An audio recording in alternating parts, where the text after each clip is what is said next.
All right. Are we on? Yeah, We're on. Somebody commented Huh? already. That's crazy. Somebody commented already. Thank you. Thank you for coming. We are about to begin. All right? I just want to say a few important pieces of information. Some of you have been used to seeing us every single day. This program goes on Sunday through Thursday. Sunday, Monday, Tuesday, Wednesday, and Thursday. On Sunday, Tuesday, and Wednesday, it starts at 11 o'clock. On Monday and Thursday, it starts at 11:15. This is all Israeli time, and if you're not Israeli, you should become Israeli. I don't know about that, but depends. It's up to you. Yes, that's the deal over here. For those of you who are on Facebook, please subscribe and hit the help button immediately, right now, before we get involved in the class, because once we get involved in the class, you might forget. You're going to get so involved in the conversation, you're going to forget to hit the like or the subscribe button. So hit subscribe now, hit the bell this second before you forget, okay? And then we'll continue. Okay, Shmuel, is that a good idea? Did you hit subscribe yet? No. Why not? What are you waiting for? You're waiting for Mashiach? That's it. Let's go. Okay. David Berenstein. You ready? Good. Can you see this? Could I see what? All the hearts. All the hearts? You sent hearts? Yeah. Oh, it feels so good. Thank you. Chat's having Say, trouble okay. booting up. Okay, don't worry. It'll boot up, and then we will be able to hear what you say. Remember, if you comment in any of the platforms, in YouTube and Facebook, we have a machine here that puts it all together and puts it right in front of us. We have an Isaac Shochat, Yitzchak Shochat, who says hi, and I want to say hi back. Thank you for joining us. Again, you can put a comment or a like or anything you want, and if it's a comment, we will try to answer it. So if you have any peculiar questions about why this funny rabbi with weird glasses and a long beard is here talking to you in front of Facebook and YouTube and whoever it is, the reason is, well, you could ask the question and then I'll answer the question. So you could, again, if you put a comment in either Facebook, YouTube, what are the other ones? We're on Kick. What's the other one? We're on Twitch. Twitch. Stone Steps to Mashiach. Nice. All right. So we got a few, but let's move on. We have Baruch Hashem quite a few viewers over here. Thank you for coming once again. We have Limor Ben Ari, all the way from the United Kingdom, I believe, if I remember correctly. She says Boker Tov mi London. Oh yeah, well in the United Kingdom, right? London. From London, all the way from London. Boker Tov. Say Boker Tov to Limor. Boker Tov. You see, you didn't say Limor. You have to say your name. Boker Tov Limor. Okay, Boker Tov Limor. Okay, we're going to begin. Now, being that it's Thursday, generally in our class we do testing, which means we give you extra time to restudy the Talmud and then get tested by yours truly and make sure that you know it properly. Anyone out there, if you want, I'll test you too. We can do a Zoom call. I have Zoom. I have Google Meet. Okay, we can have a conversation. If you want, just private message me or put it in the comment if you're in YouTube, and then we'll deal with it with any of your questions. Reminding you, you can put any questions you want in the comments, and we will try to deal with it. Even if you want to just say hi, it's also nice. We very heartwarming. We are actually located in the holy city of Tzfat, in the northern part of Israel, and we're actually in one of the most dangerous places right now because that's where people think that they're about to bomb. What do we look like we're about to get bombed? No? So everybody make their bombed face. Ah! No? You're about to get bombed? I will hope we don't get bombed. Anyways, we did get bombed a few times since we began. There were a few times that bombs landed here in the holy city of Tzfat. Unfortunately, one person was killed about 2 months ago, and since then, no one really got hurt from the bombs. Thank God his blood isn't as good as we are. Okay, we shoot one bomb and we kill 3 people. They shoot 100 bombs and they maybe killed 1 person, right? But that, well, again, it's not a game here because they shouldn't be shooting bombs at us, and we shouldn't be shooting bombs at them. And I think if they wouldn't be shooting bombs at us, we wouldn't be shooting bombs at them. All right, somebody made a thing. Okay, very good. Anyways, we're not getting into politics over here. We're trying to learn some Talmud, okay? Good. Now, just to do a recap of this week's Gemara, a recap is going to be as follows. The recap is basically we were discussing basically warming up water on Shabbat. Okay, it is prohibited for the Jewish people to cook on Shabbat, and that would include taking water and heating it up. Now the question is, what if you don't want to heat up the water to make it hot, but you want to make the water warm so that you can comfortably wash your hands, wash the dishes? Okay, did you ever wash the dishes with cold water? You ever experienced that? Reuven's shaking his head, yes. Is it a good experience? No, it's definitely not. No one likes getting their hands freezing. You're trying to wash these dishes and your hands are cold. By the way, we have somebody that is mentioning they're all the way from Perth, Australia. Okay, can't get further than that. That's pretty far. Perth, Australia. Welcome, Perth, Australia, to Mrs. or Mr. CW. And that's about as much as we know about them. Aussie. That's good. Do any of you Aussies here? We have some Aussies in the other room, right? But they're in a different class. Okay, good. Anyways, are you allowed to warm water on Shabbat, not to make it hot, but to make it warm? What's the answer? It depends, okay? That is the answer to every Talmudic question. It depends. Nothing's ever that simple. If I ever ask a question and you answer it yes or no, chances are you are wrong, because almost everything has different, depends on this, depends on that, I don't know, maybe so, etc. All right? Good. What? What did you say? No? Nothing important? Good. Okay, let's continue. So initially we have this dispute between Beis Shammai and Beis Hillel. For all of you that want to know ancient names, one of them was Shammai and one of them was Hillel. Hillel, by the way, is still a very common Jewish name till today, although Shammai is not. Except for in our yeshiva, we actually have a rabbi that's called Shammai. Very, very rare, but we have a Rabbi Shammai, right? Okay, so Beis Hillel and Beis Shammai argue. Beis Shammai says you could only pour hot water into cold water, but not vice versa. Now, could anybody think, why on earth would there be a difference if you pour hot water into cold water or cold water into hot water? And I'll give you a bit of a hint. The hint is that we're talking about the power of heating. What has more power to heat? When you pour hot water into cold water, or when you pour cold water into hot water? What do you say, David? When you pour cold water into hot water, it has more power to heat. One, because it's hot, because it's tata gavor, meaning that the thing that is on the underside takes precedence when it comes to the temperature. So if you're pouring into something hot, it's heating. Okay, so we basically say the bottom rules. Whenever we deal with things, we say bottom rules. Bottom rules means that whatever the bottom is, whatever the bottom temperature is, that is going to heat the rest in a better, stronger way. I explained it in my fluffy way in the past.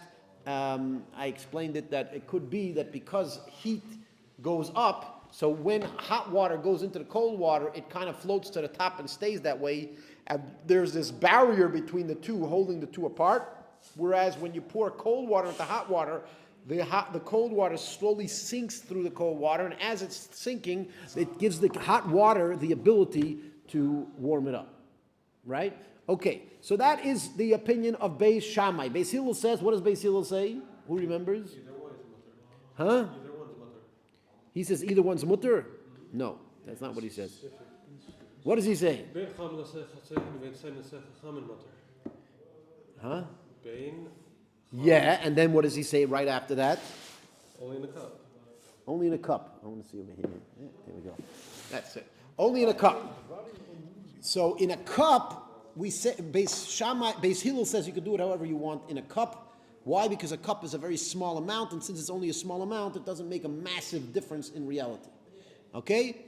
Good. Wait, but how does that make sense? How does what make sense? Because it's a small amount. Cooking. You're cooking the water. I know, but if it's small amounts, you're definitely not going to make it really, really hot. It's gonna become warm, but not hot. That is the major difference over here, whether it's becoming warm or is it becoming hot. It's also partly, you don't really heat a cup up, right? Cups are usually like cliche, right? Yes, but everything is a cliche. Every time you're pouring one into the other, it's a cliche. The only question is, says who? Yeah, but you're talking about pouring cold into hot. So Yeah, but we didn't, again, so you guys are mixing the concept of Kli Rishon and Kli Sheni into this concept, but it's not necessarily accurate to mix the concept of Kli Rishon and Kli Sheni. Kli Rishon means the vessel that it was heated up in. Kli Sheni is the other one. In our discussion, we did not mention that. And that's one of the things that I tell you, if you want to learn Talmud properly, if you want to become a brilliant Talmudic scholar, you have to know how to differentiate between one thing that the Talmud speaks about and another. You have to be able to split them, okay? One from another. Here, it's very important to split what we learned later from what we learned earlier, because if you try to put the later into the earlier, it'll confuse everything. Okay? It doesn't just work that easily. Make sense? Good. Okay. So, that was Beis Shammai, Beis Hillel. We have Rabbi Shimon who says it's prohibited. Now, there's an option. He either prohibits what Beis Hillel allows, or he prohibits everything. Right? Now, we'd assume he prohibits everything. Why? Because if he doesn't prohibit everything, then what? Then he's saying exactly the same opinion as Beis Shammai. You think two rabbis could agree with each other? Are you nuts? You sugar. Okay, two rabbis won't agree with each other. The truth is, most rabbis do agree with each other most of the time. However, if one rabbi is mentioning his opinion, he obviously is mentioning his opinion because he does not agree with the other opinions. Okay? Does that make sense? Good. Anyways, that's that. So what else do we have? So then we determined that Rabbi Shimon is saying that there was no such argument, and everybody holds cold into hot is prohibited, and hot into cold is not prohibited. So is it they misquoted the Brisa? Who misquoted the Brisa? No, the Brisa himself misquoted itself. There could have been an argument as to whether there was an argument. Okay, only in Talmud do you have such insanity. Okay, either there's an argument or there's not an argument. Then you can have an argument if there's an argument. Wait, so Now you know why Jews do this all the time. They start arguing whether there's an argument. Right? One guy says, listen, it's very controversial. There's just different opinions. And the other one's like, no, it's not controversial. Everybody agrees. Right? That's what we're doing right here. wait, so that means that. So why are you saying that the people quoting the Bryce is making a mistake? Maybe the people that wrote the Bryce is making the mistake. That's what I'm saying. So how could that be? Maybe Rabbi Shimon was standing there in middle of the Talmudic session, and somebody quoted this Brisa, and they said, this is the reality. And Rabbi Shimon says, I'm sorry, that's not the truth. You're saying there's an argument, I'm saying there's no argument. Right? And that seems to be what it is, because we quoted the Brisa. No one's arguing about the accuracy of the Brisa. Sometimes the Gemara actually does challenge the accuracy of a Brisa. That does happen quite often. Here, there's no such wording. The Gemara is not challenging the accuracy of the Brisa. The Brisa itself, meaning in the Tanaic era itself, there was a dispute, whether there was a dispute. Between the people talking, or was a dispute? No. Again, whenever a Brisa opens up and gives you a piece of information, that piece of information was being given by somebody. Okay? Now, as a matter of fact, I've taught this a couple days ago, but I'll say it again. It's very, very important.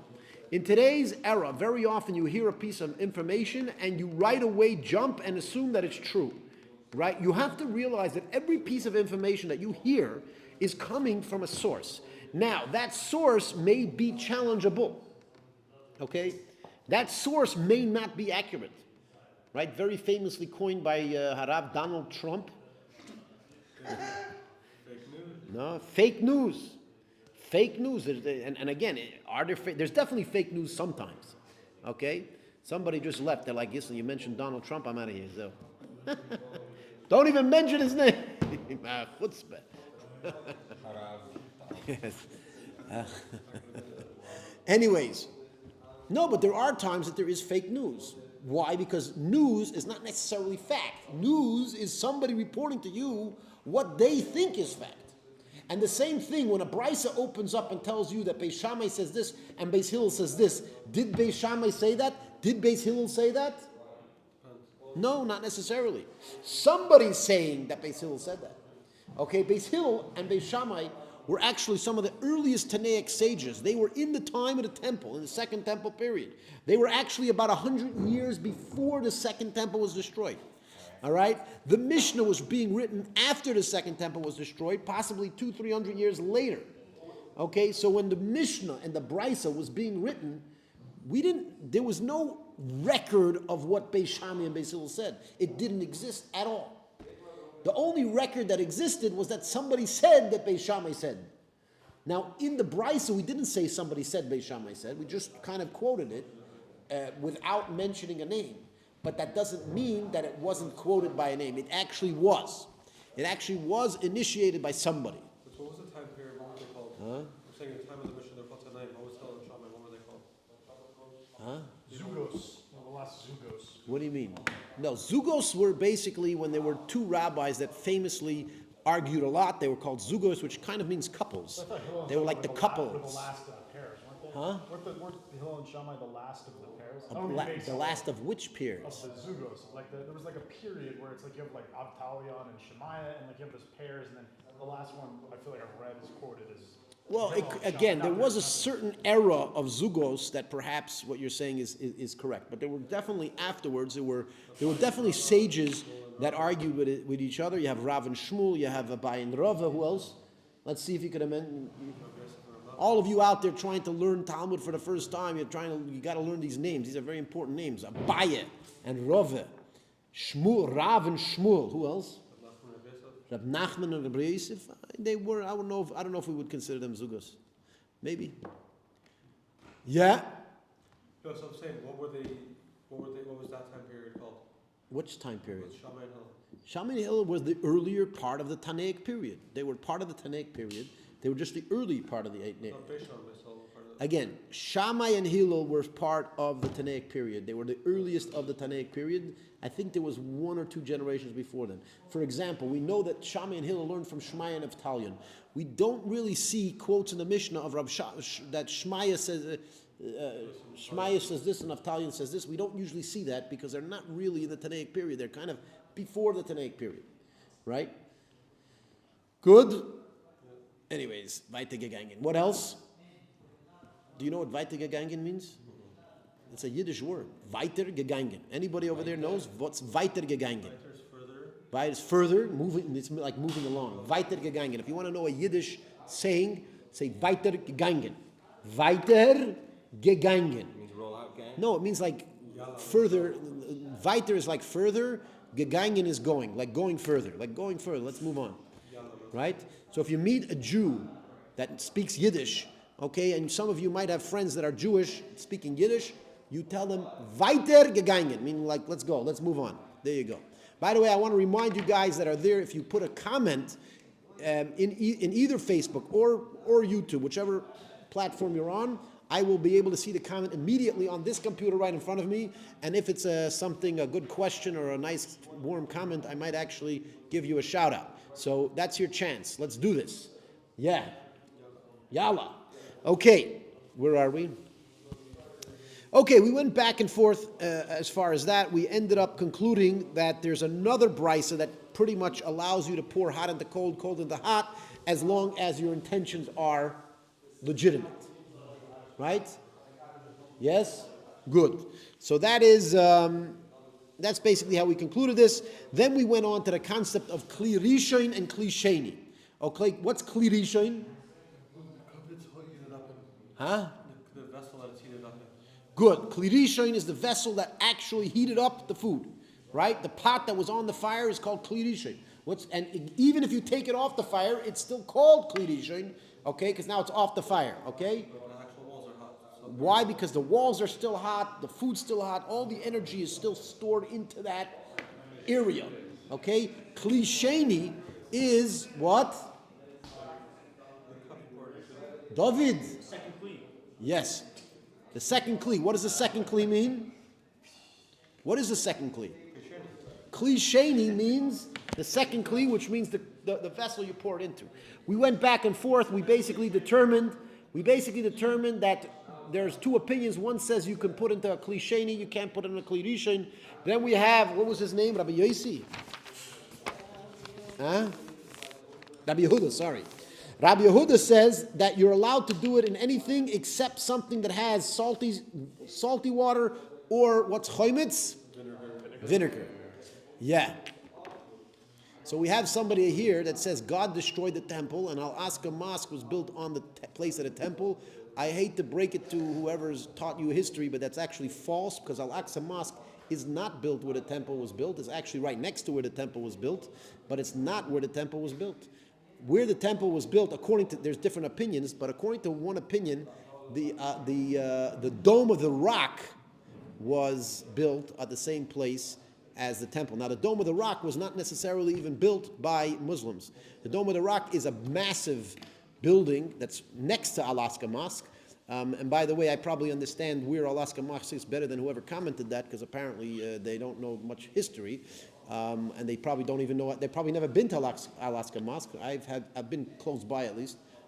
I haven't dared to go into Al-Aqsa Mosque, right? I don't know if I would make it out alive, right? Unless I change my kippah. If I change my kippah, instead of wearing a black kippah, I wear like a big white knitted thing, then maybe they'll just like, oh wow, be like, I look too Jew. I don't think so. I think I could get away with a nice chic. I look like a super chic with a big white kippah.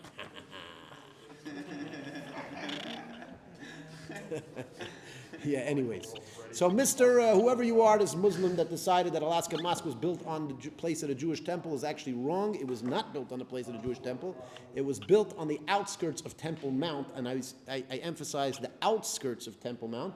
It's on the corner of Temple Mount. There's a building that's called Al-Aqsa Mosque. And by the way, within the Muslims themselves, they argue if that's actually Al-Aqsa Mosque. Al-Aqsa Mosque is something that was spoken about in Muslim history, right? But some people say that it's actually in Saudi Arabia. As a matter of fact, if you ask the Saudi Arabians, they'll say, what are you talking about, Al-Aqsa Mosque? It's right here. It's right here in Saudi Arabia. So there's actually a dispute in the Muslim world whether Al-Aqsa Mosque is actually in Saudi Arabia or in Jerusalem. And I'm not going to get into, because if you actually research the history, it's a very crazy history. It seems like, don't tell anybody, but it seems like there was a Muslim king.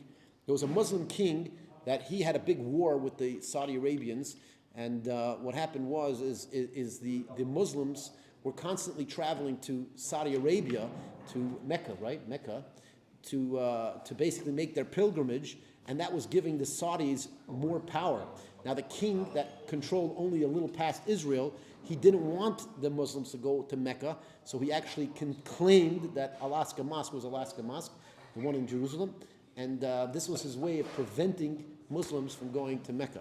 But again, that's a history. If you want to learn it, you're welcome to learn it.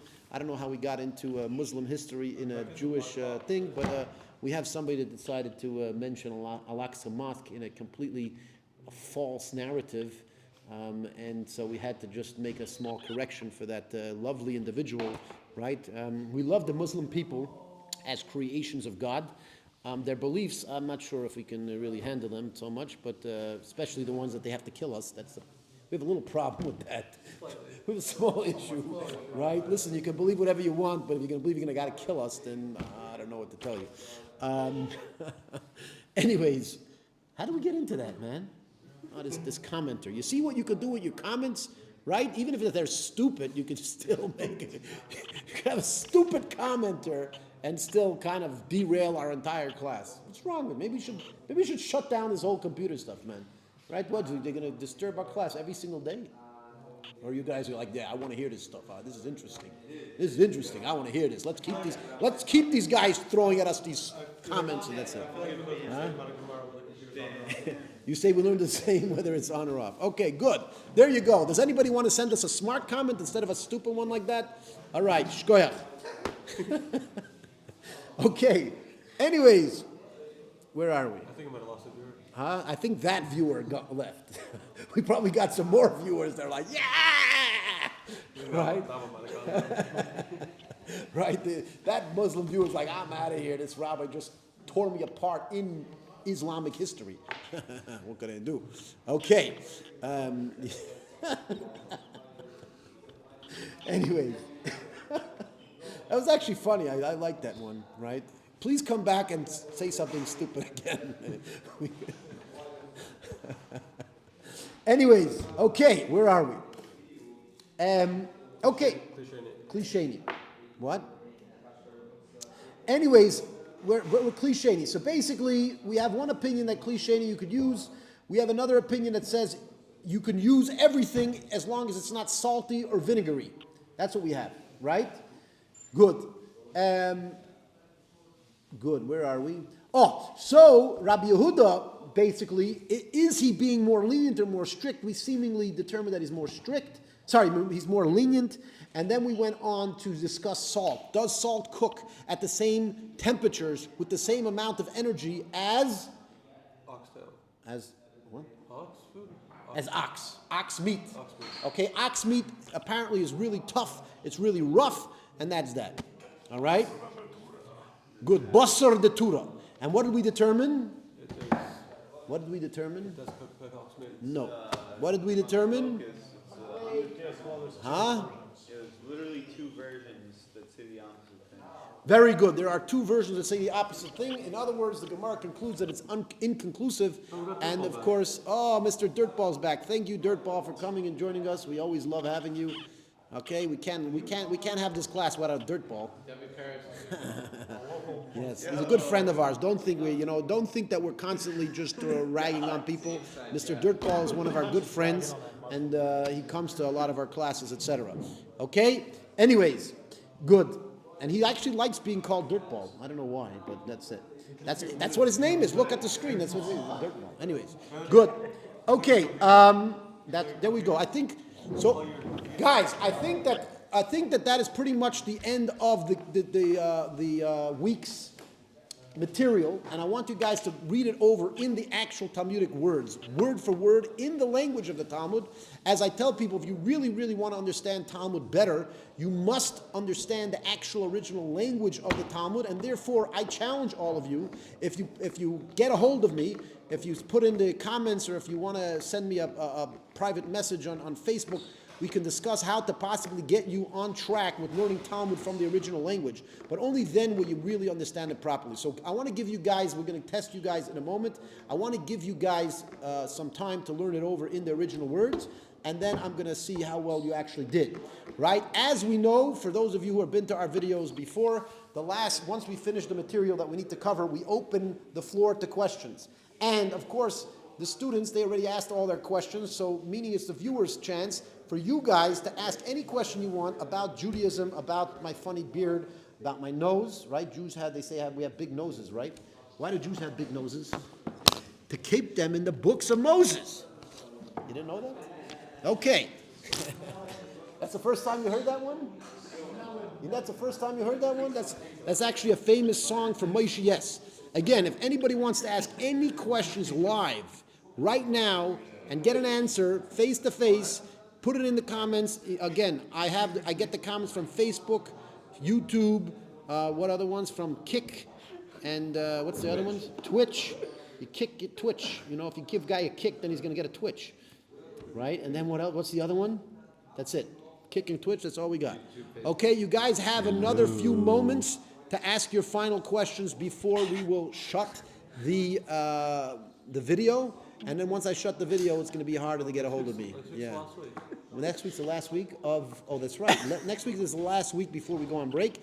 We will have class the entire next week. We will be having class. Remember, we do this Sunday, Monday, Tuesday, Wednesday, and Thursday. Tomorrow and Saturday we won't be doing it. We do it 11 a.m. Israel time. Okay, and we are in the holy city of Tzfat. As you can see, these ancient bricks behind me. This is a very old building. This is older than me, you, and your grandparents together. What's so funny about that? Huh? Oh, you're saying a joke without me. Why are you saying a joke without me? That's not nice. He's whispering into the mic. What did you say? What did you say? Huh? You laughing sounds so funny. You're going to make me laugh just from laughing. What? Oh, you wanted to try to say something in the mic and you couldn't get anything out. Okay, wait. Maybe you need to sit here and then come here. Sit here. Come here. Sit here. Speak to the people. We let you. We don't mind. Good. All right. Remember, guys, this is your last chance. We're at the end of the class, and we're taking questions and answers. So if you have any interesting questions that you want to ask me, you could ask me any question you want, and I will attempt to answer the question if I know the answer to the question. If I don't, what am I going to do? What am I going to do if I don't know the answer? And by the way, for all of you on Facebook, I want you right now to like and share everything that I ever put out there. And if you are on YouTube, I want you to hit subscribe and the bell button so that right away we can see, you can see all the times I come back online. Okay, we have Mr. Dark Beard Jew. That's a weird name. You should already know it. Oh, and 666. That sounds scary. All right, I see a few people on YouTube. If you want to ask a question, we're going to give you about another 20 seconds. If no questions come through, we will shut this. But in the meantime, make sure to subscribe before you forget. Subscribe, hit the bell, join, listen. We love having you. Should we make another joke or no? What do you think? Huh? What are you saying? What are you doing, Mr. Yitzchak? You're just knocking, you're just spamming us over here. Whatever you're sending, they don't actually Yeah. show up. They show up as like text code. Yeah. Why? What is he? Oh, what is it? It's like emoji. Yeah, sending emojis. We don't even know emojis. That's it. Below. All right. Should we end off with a joke? Who's gonna say? Maybe one of you guys say a joke instead. What? One of you guys say a joke. They want to end up with a joke. We have a joke to end off. Yeah, okay, here, go say the joke. You don't want to be on the screen? You could be on the screen here. Remember, you got to, till we shut this, you can ask a question directly. By the way, even after this goes off, you can, if you put a comment, I do read them once a day or something like that, and I do respond. But I would definitely hope that you ask it now because it's more fun. We have a thank you all the way from Perth, Australia. Thank you, Aussies. Yes, go Aussie. By the way, you should know that I lived in Australia for 4 years, as well as New Zealand for about 2.5 years. So I lived down under for about 7 years. It was a crazy time in my life, right? I was upside down the entire time. I'm serious. Yeah, I'm telling you. I was actually 2 years before I was married, and then I got married, and I went back, meaning I went back for 2 years to Australia, and then I went to New Zealand for 2.5 years as well. It was a very interesting time in my life. It's very hard to get used to walking upside down, you know? Huh? You ever tried to do that? Walk upside down? Actually, almost flat. Huh? It's flat. Oh, you say the earth is flat. I forgot about that. Well, Australia's on the underside. Actually, almost got hit by a car in Australia.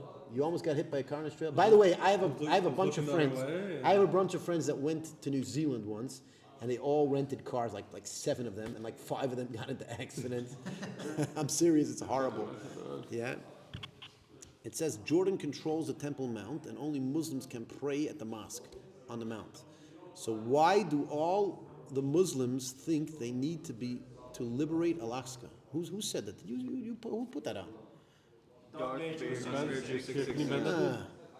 that guy. Who? This guy's cheap. Oh, this cheap guy. Anyways. Yeah, great question. Well, I'll tell you what. The fact is that there is, the Muslims don't like us anywhere in Israel. They don't like us, and I think they don't like us anywhere, period. They were nicer to us before we started the State of Israel.